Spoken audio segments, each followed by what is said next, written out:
Welcome to The Opportunity Gap, a podcast for families of kids of color who learn and think differently. We explore issues of privilege, race, and identity, and our goal is to help you advocate for your child. I'm Julian. And I'm Marissa Wallace. Julian and I worked together for years as teachers in a public charter school in Philadelphia, where we saw opportunity gaps firsthand. And we're both parents of kids of color, so this is personal to us. Marissa, what's up? How you doing today? I'm doing well, Julian. How are you? Excited to jump into what we're going to talk about. Yeah, I think this kind of came up in a conversation that we had recently, and I think it's an important topic because it's the beginning part of our children's educational experience. I'm looking forward to having an honest conversation about early intervention, what that means, and then just talking about some potential shortcomings of the program, some areas in which it's not doing what it's meant for, which is supporting children from birth until their school age. Is that what happens before they go into school? I'm looking forward to having this conversation. I think today is really important to bring about something that doesn't really get talked about a lot, the idea of early intervention, specifically for, our babies, our toddlers, before students are going into school, and how there's such a disparity between the experiences of our white students and our Black and brown students. I remember when our son was a couple of weeks old and my wife had made sure that we had all the books. We had the American Academy of Pediatrics book, and we had what to expect when you're expecting. And I remember in the books, a lot of them had month by month explanations of specific things that should be happening for developmental milestones for children as they reach different markers in their lives. When they should start to make sounds, or when they should be able to hold themselves upright by themselves, or when they should start crawling, or when they should start recognizing words. And a lot of those things are really based on physical milestones, those language milestones, and obviously the social and emotional milestones. That's really where we're looking at where are the early intervention programming come into play? Like, where are those things that we need to pay attention to? A lot of times people are very stuck on what those books are telling them. That, my kid didn't crawl as soon as your kid did. You're right. We're constantly thinking about, are they hitting the milestones? We're having conversations. We're seeing other parents with their children, and we're making that comparison. So what early intervention is it's services and supports that really are in place to help young children who are experiencing developmental delays. And so those developmental delays can be small to large. I know that it's often what happens is when there's a notice of, whether it's a language or a physical milestone or something social emotional, where it's a child is performing not where they're supposed to be or below average in those areas, oftentimes with their pediatrician would have that conversation with the family and then recommend going through an evaluation process. So we're going to hear and talk about some terms that are similar in the early intervention process to what we've talked about on this show as far as the evaluation process at the school age level. But so it's important to understand and differentiate between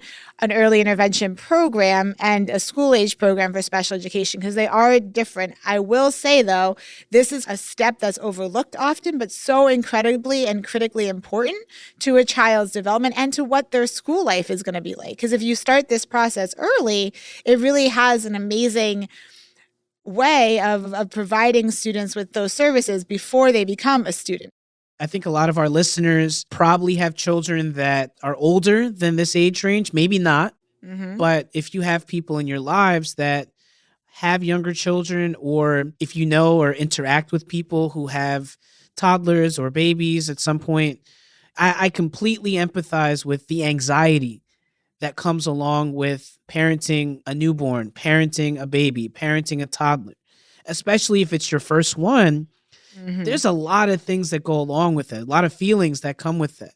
And it's a nerve-wracking experience to begin with. It's a beautiful thing, definitely, but it's also really hard. And you're getting advice and information from all places, from your friends, from your mother-in-law or your mom or your dad or your aunt or your grandma or the neighbor across the street, social media, all the pictures of Facebook telling you this, that, and the third. If you're in those spaces and you're somebody that might be wondering or worrying about your child, are they hitting these milestones? Should parents just wait for them to hit the milestones? Should they, when should they start to take action? Right. And so I'm so glad you bring that up because I can vividly remember our process. So I think the first piece of it is making sure, especially in those very beginning months, weeks, and years of your child's life, making sure that they are going to their regular checkups with their pediatrician, because that's for us where this kind of unraveled and where we got the information. Because even as an educator, I honestly did not know anything about early intervention until I became a parent. I'd heard about early intervention, but I didn't personally interact with it until my son. Two things, right? There's a knowledge gap that we have, and then there is an access. We have to also talk about sometimes the access to these services are not easily accessible for all families. Right. So for us, because I was an educator, I had some thoughts and some, again, also falling into the comparison trap. I was like, ooh, Lincoln's not communicating verbally as much as I believe he should for his age. It was his 18-month appointment that we were going for his check-in with his pediatrician. And so if you're a parent out there or a guardian and you've ever taken a kiddo at that age, you may or may not remember they ask you all these questions. So before you even get seen by a doctor, there's just this list of questions about their development. So all the things that, Julian and I brought up, the physical milestones, language milestones, social and emotional, they start asking those questions. And so for us, it was one, I encourage everyone to answer those questions and those surveys honestly. The part that stuck out to our pediatrician was his limited words. So he didn't have a whole lot of words at 18 months. And so, of course, that led to some behaviors, right? Because he's not able to verbally tell us or ask us. And so, therefore, there was crying and tantruming and some other actions and behaviors that were happening because of his limited vocabulary at that time. There wasn't a huge concern. However, our pediatrician was on it and was like, here's my suggestion. Let me give you the contact and the information to follow up with early intervention services, give them a call and set something up. And so that was our beginning.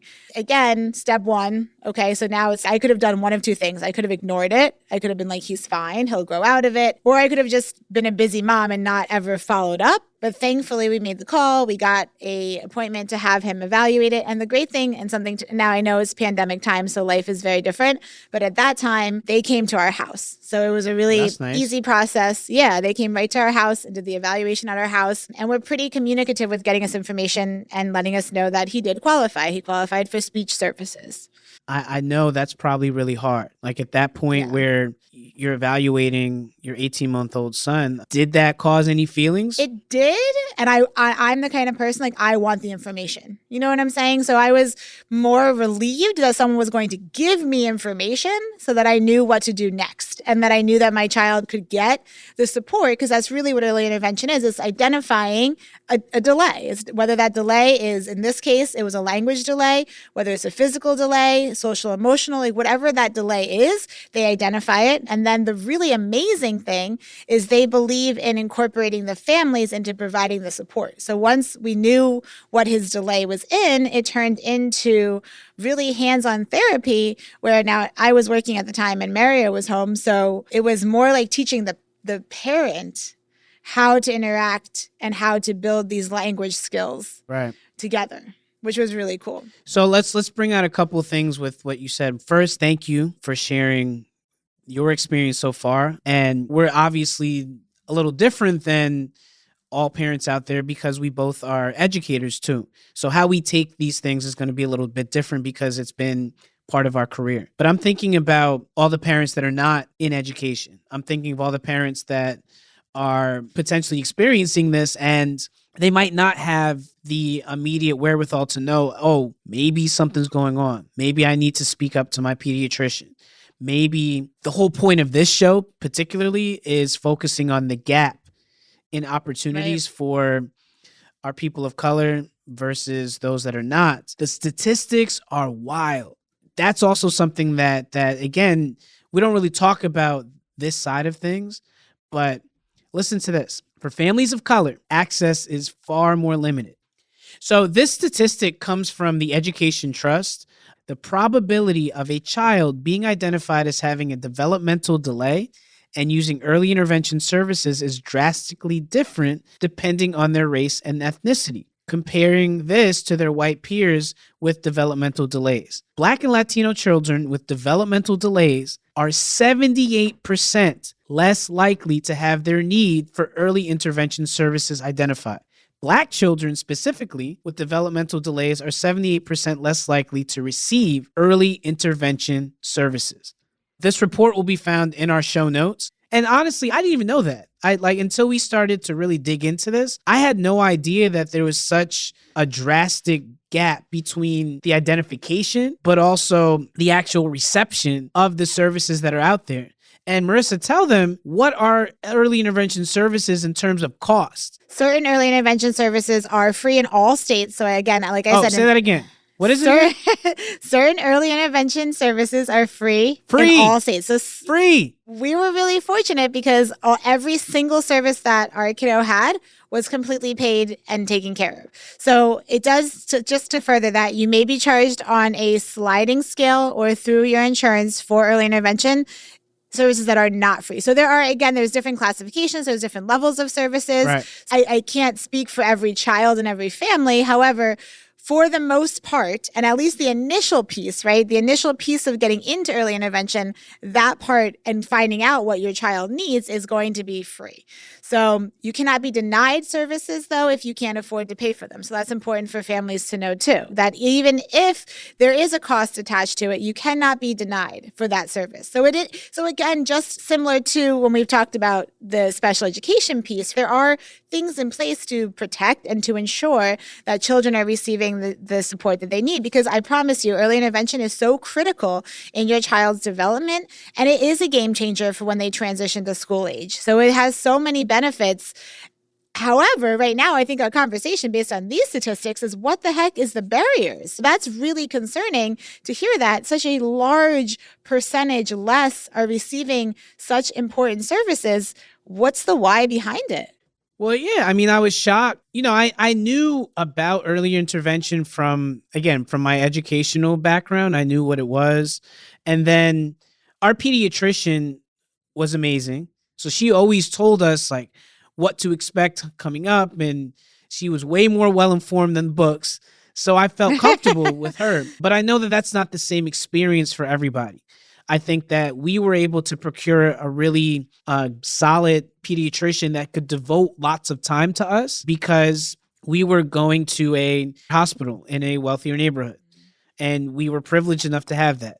And I think one of the largest barriers is always going to be around income. And we know that income and systemic racism are tied together. And for many of our Black and brown students, and pre-students, children who are not even in school yet, those that are in low-income neighborhoods don't have access to adequate health care. They also, because they don't have this access to adequate health care, they don't have the same pediatrician experience that those of means have. So instead of having a 25 or 30-minute appointment with a pediatrician where you can ask lots of questions, where you can have this working relationship, where you can email back and forth or text message to call, you might have a situation where you're going into a clinic and the appointment is 5 minutes. It's a really quick, let me check off the list, let me weigh the child, let me make sure there's nothing wrong. All right, let's go on to the next person. So the relationship isn't even developed to a point where you feel comfortable as a parent with bringing up some of the worries that you might have. So I think one of those big barriers is in low-income communities specifically, the lack of healthcare, the lack of adequate pediatric services, and the lack of access to a working relationship is really something that holds people back. And it's concerning because it made me think about a parent that I was talking to. This was years ago. And similar to us, the parent came from a place of understanding and some privilege and knowledge of what their child deserved. However, they had to take their knowledge and actually step up to the pediatrician and was like, hey, I know there's these services out there. Can you tell me about them? Because it didn't come up in a conversation. But now I'm also wondering and concerned with how much we know that our healthcare system is so overwhelmed. Now I'm thinking, what does that look like now? Right. So in these places where they're overwhelmed and in these places where they're not taking the time to really talk to families or have these well visits even, right? Think of how much is missing with being able to identify any developmental delays and then provide any next steps for access to early intervention. Because if a parent like ourselves or like this parent that I know didn't have the know-how or the knowledge to have the conversation, you would go to these appointments and if the conversation didn't happen, you wouldn't even think twice. Do you know what I mean? You would have walked out. Like if it never came up, you could have totally missed the opportunity. Yeah, and I mean, and that's something that I don't think would just be restricted to the cities. Right. I imagine that if we dug deeper, this is across rural communities. This is probably across any communities where there's just a lack of sufficient healthcare. I mean, we hear about healthcare in the news a lot, and a lot of times we talk about healthcare in relation to older people or, you know, folks that are not getting healthcare for existing conditions, but we don't really talk about the beginning of someone's life. Right. And this is the preventive piece. Exactly. And this is a very extremely preventive measure. Absolutely. That in many cases, if some of these developmental delays were brought up early on, then it could potentially prevent further down the line issues that happen in school. You know, because a lot of times we see that our students of color are coming to school behind their white and wealthier peers due to all of the things that are happening related to systemic racism, but also due to the fact that potentially they're not getting intervened with all of the potential things that could be solved or addressed like you had with Lincoln. And we were fortunate because, like I said, it was every piece of the process. It was me having my own assumptions. It was me taking the time. I hate doing surveys. Just real talk. Like when I sit down and I vividly remember sitting at that appointment and I'm like, oh, it was like 30 questions. And I'm just like, oh, I really just want to click anything right now. I just want to be done with the survey. I'm thankful that I obviously allowed myself to be honest because then it triggered the next conversation, which was, okay, here's the next step. And then again, I had a choice. I left the doctor's office with this information. I could have just ignored it and not made the call, but then I made the call, got the services. And so just for everyone out there who's listening, understand that there's such a wide variety of services they provide too. So it's anything from like in our case where we had the speech therapist coming to the home, working alongside my husband to work with Lincoln, to having, if your child is at a daycare, they will have services where they will go with the child to the daycare and provide the services there. I had a family who had a child who they had some behavioral developmental delays, and they actually had an assistant who was with the child in the daycare multiple times throughout the week. So it is a variety of things that are really involved in early intervention. And the cool thing too is just like if they were school age, there's progress monitoring. So there's checks that happen, and I've saved to this day notes, tons of notes. Every time our person would come, they would document everything that happened and they would give it to us, a copy for them, a copy for us. So I have this whole year of Lincoln's life documented on the progress he made. So I hope, even though there's barriers, my goal is to have everyone who's listening understand the benefits and know that just like we said in that blurb about the fact that they are free services and that you cannot be denied for services. So hopefully that's sparking in families who might be concerned about their young ones to have these conversations with a pediatrician or a trusted friend or someone who can connect them in their community to these services, because that connection piece is key. It is. And I think on the flip side, even the impact is also felt in underfunding the early intervention programs that are available in low-income areas. That there's the pediatric side and the healthcare side, but then the other side of it is the actual intervention program. So say by chance the families procure some sort of programming and they finally get early intervention services. What we're finding across the country, many of our programs that are available are not getting funded properly. For example, in the Bronx and Manhattan in 2019, there was a social service agency called University Settlement, and they employed early intervention therapists that spoke 11 different languages, providing services to over 350 kids. This program was closed in 2019. Over the 10 years, other programs like that closed all across the city of New York. A lot of these evaluations that are happening were by therapists who would have to travel a lot farther from their homes in the suburbs or their homes away from the low-income areas. And so they couldn't service as many kids in one day as if they were in the suburban areas. So if I'm a therapist and I'm a mobile therapist and I'm located in one of the suburbs, but I need to do all of my programming in the city and I'm not located or my office is not in the city, the amount of families that I can see in any given day is vastly smaller than the amount of families that I might be able to see if I'm closer to where I service the kids. So that barrier in and of itself impacts the amount of people who are seen. How is that even remotely close to being okay? But it's because just like the shortage in the teaching world, right? There's shortages in this area as well. And that's a huge issue. And we have consistently, as a country, sit there and pump funding into reactionary services as opposed to prevention.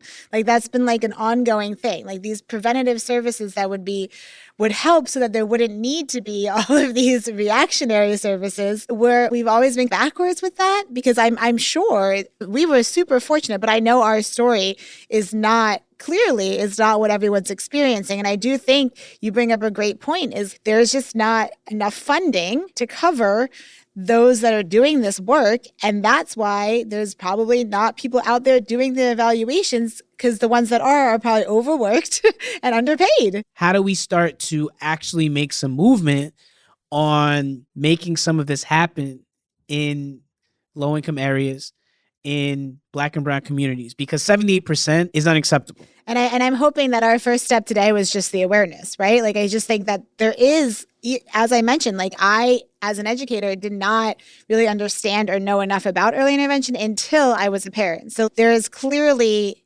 just knowledge gap. So I hope that our first thing that we've done for our listeners is provided awareness. I think the second thing is providing facts, right? We don't sugarcoat it for our listeners. We are honest and we tell the truth. And so now that you have the facts, like knowledge though is power. So now that you have the facts and you know that there are services that are free, and you know that you should not be denied those services if you can't afford them, it is now about finding those people to have those conversations with, whether it's your pediatrician, whether it's someone within your own circle or your community that can get you connected to make sure that your child has what they need. Because I will tell you this, like the success story that I've experienced, Lincoln did an entire year of early intervention services. And then when he was 2.5, he tested out. And we went from being concerned that he was going to need to continue to have early intervention. And most likely we were like, preparing for him to get identified as a child with a speech or language impairment that would have then carried and transitioned over to school age, and he would have then needed special education, which we were fine with. We really were. We had accepted that was potentially his journey. However, in 1 year, the progress that my kid made, give so much credit to Miss Tanya and to the other people that worked with Lincoln. And it was truly a team effort. And I believe because of them and because of those services, he was able to transition out and not need school age services. So it's just another one of those things that goes not said. We don't talk about it, and it just, other people are benefiting from it, but it's designed to benefit everybody. All children should be experiencing a situation where they get what they need. And if there's a position where we can potentially intervene before students go to school so that they are prepared and ready to walk into a school building and ready to learn, then we need to make sure that it's happening. Share that early intervention is a right. It is not a privilege. It is a thing designed to help everybody. Make sure that you're opening up conversation and ask those questions. And Marissa, thank you so much for sharing your story and sharing the success story, because it works. Right. It works. And I want there to be more stories like that. I'm hoping that we achieve. That's the goal, is by making this an awareness, by working towards equity for every child. And Lincoln is a unique kid, so I'm just glad he received what he did receive. We were very fortunate. For more information, please check out show notes for all of our resources that we mentioned today. This has been The Opportunity Gap, a part of the Understood Podcast Network. You can listen and subscribe to The Opportunity Gap on Apple, Spotify, or wherever you get your podcasts. If you found what you hear today valuable, please share the podcast. The Opportunity Gap is for you. We want to hear your voice. Go to u.org/opportunitygap to find resources from every episode. That's the letter U as in understood, .org/opportunitygap. Do you have something you'd like to say about the issues we discuss on this podcast? Email us at opportunitygap@understood.org. We'd love to share and react to your thoughts about the Opportunity Gap. As a nonprofit and social impact organization, Understood relies on the help of listeners like you to create podcasts like this one, to reach and support more people in more places. We have an ambitious mission to shape the world for difference, and we welcome you to join us in achieving our goals. Learn more at understood.org/mission. The Opportunity Gap is produced by Andrew Lee, Cynthia Pimentel, and Justin D. Wright, who also wrote our theme song. Laura Key is our editorial director at Understood. Scott Koshier is our creative director.